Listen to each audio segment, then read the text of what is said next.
Anime Fire Force secara sekilas seperti anime shonen action pada umumnya lah. Tapi jika kalian coba kritisi dan kupas referensi dari anime ini, kalian akan melihat bagaimana Fire Force ini menggambarkan pemaknaan sebuah kontradiksi yang ada di dunia kita. Langsung aja kita coba bahas.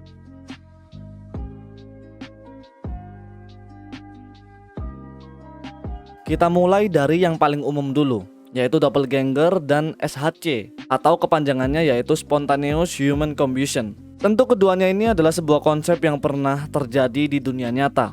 Kalau di Fire Force sih pemicunya terbakarnya itu karena manusianya ini ada unsur-unsur magical powernya gitu.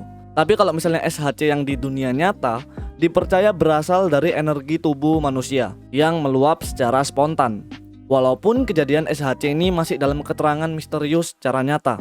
Karena insiden ini tuh bisa terjadi walaupun di daerah dingin seperti kutub utara. Dan juga doppelganger, yang secara penjelasan doppelganger ini merupakan pantulan nyata dalam diri manusia. Sehingga dalam beberapa kasus manusia ini dapat melihat dirinya sendiri di hadapannya. Seperti kisah yang pernah dialami oleh Ratu Elizabeth pertama yang pernah melihat doppelgangernya sendiri di kasur tidurnya. Nama karakter di anime Fire Force bisa dikatakan sangat unik karena penamaan yang diberikan ini bukan secara asal, melainkan memiliki referensi yang sangat kompatibel dengan ceritanya. Tapi perlu kita ketahui juga jika ini tuh hanya sebuah referensi penulisan cerita fantasi, sehingga tidak menjadikan semua hal ini tuh menjadi fakta valid dalam pandangan kita secara realitas. Dan memang perlu kita ketahui jika Fire Force ini sangat kental dalam kepercayaan agama monotheism dan juga pantheism. Seperti contoh Arthur Boyle, nama yang diambil dari Raja Arthur yang tentu saja keduanya identik dengan pedang Excalibur. Arthur ini cukup relevan dimasukin ke dalam Fire Force karena secara historisnya Raja Arthur pernah memimpin sebuah pencarian dalam mendapatkan Holy Grail atau cawan suci yang ada dalam perjamuan akhirnya Yesus yang disebut The Last Supper. Cukup relevan jika karakter satu ini dibawa ke dalam Fire Force karena berkaitan dengan era Kristen Romawi pada abad 5. Kemudian ada juga Iris sebagai karakter yang diambil dari dewa mitologi Yunani yang dipercaya sebagai penyatu antara langit dan bumi. Makanya dalam Fire Force, Iris ini sangat berperan dalam menghubungkan dunia Adola dengan dunia nyata. Kemudian ada Captain Burns atau Leonard Burns yang secara penamaan diambil dari Santo Frank atau lebih dikenal sebagai Leonard of Noblek, dan masih banyak lagi. Dan yang paling menarik adalah Shinra dan Sho, di mana kedua karakter ini memiliki pemaknaan yang cukup kompleks jika diteliti lebih dalam. Dalam Fire Force, terutama manganya, sudah sangat jelas jika Shinra direferensikan seperti cerita Yesus, yang sangat identik layaknya pahlawan datang ke dunia untuk menyelamatkan manusia. Ditambah lagi dengan ibunya Shinra yang bernama Mary, yang secara tidak langsung mereferensikan Bunda Maria. Menariknya lagi jika kita kupas lebih dalam, Shinra ini secara penamaan, nama Shinra ini memiliki asal muasal yang sama seperti Shinra Company dalam Final Fantasy. 神話って部分が非常に日本語で言うと神話って部分が非常にファンタジーの要素を占めてると思うんだけど、その神話って単語からちょっと発想して、今回セブンの敵の、一番の企業のトップはその神話的な神話っていう語感をこうもじって、それがこう神話から神羅になった。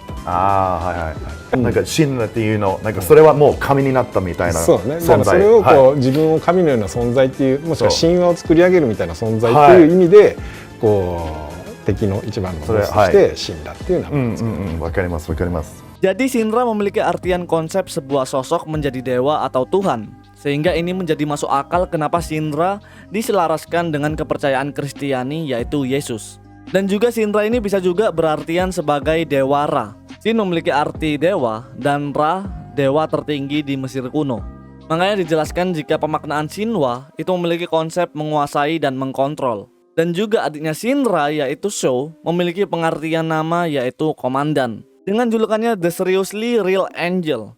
Dan ini menjadi referensi kepercayaan umat Kristiani dalam kitab Wahyu yaitu pertempuran surga, di mana pertempuran Shinra dan Sho ini mereferensikan pertempuran iblis dan malaikat yang dipimpin oleh setiap komandannya, yaitu Michael dan Lucifer. Makanya anime ini cukup kompleks dalam referensi setiap karakternya. Whiteclad. Di bagian awal cerita Fire Force, Whiteclad adalah musuh utama pasukan damkar Fire Force. Coba kalian perhatikan pakaian Whiteclad.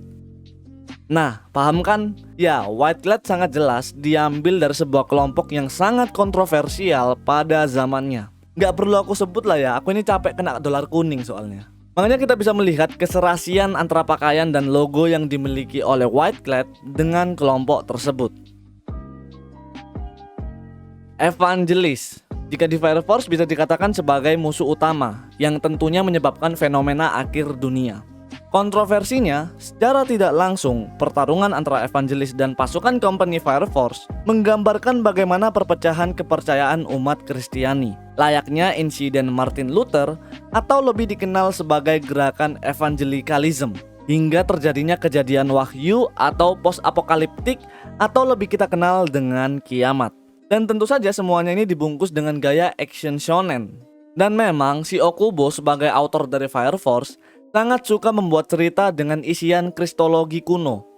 Hal itu bisa dibuktikan dengan karya yang sebelumnya yaitu Soul Eater.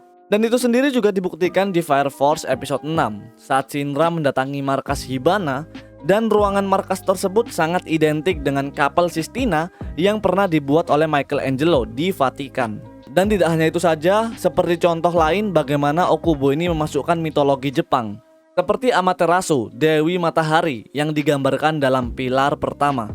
Di Fire Force ini api Amaterasu dianggap penting karena sebagai energi sebuah kota di Fire Force. Yang mana hal itu juga tidak jauh berbeda dengan dunia nyata jika makhluk hidup sangat membutuhkan matahari. Jadi semua ini dibuat segaya style fantasi action yang lebih kompleks. Menurut kalian sendiri seperti apa? Cacang! Pertanyaan dari member grup I'm Reading. Wah, I'm Reading mampir sampai sini ya. Min, kan Netflix udah rilis Cowboy Bebop LA dan kurang serg gue. Gimana pendapat lu tentang adaptasi barat tentang manga atau anime? Apalagi One Piece LA juga OTW Netflix. Seperti kebanyakan LA pada umumnya ya gitulah, tidak sesuai ekspektasi. Apalagi karakter terlihat terlalu lebay sehingga terkesan cringe saja gitu. Beberapa dialog juga nggak masuk akal, menghancurkan karakter yang udah dibangun di versi animenya. Buat LA One Piece sih menurutku nggak usah berharap banyak. Kita cuma bisa nunggu aja, jangan terlalu berekspektasi tinggi. Kalau nggak sesuai harapan nanti bakalan kecewa soalnya. Menurutku sih gitu aja. Apalagi aku ini orangnya jarang nonton LA. Ya begitulah. Dan oke, kayaknya sekian dulu yang bisa aku bawakan. Semoga kalian terhibur. Kalian bisa kasih pertanyaan eksklusif di Saweria nanti. Tapi ingat, kalau kalian mau aja, jangan terpaksa. Karena aku nggak mau kalau terpaksa. Makasih yang sudah menonton sampai habis. TMM, see you next video.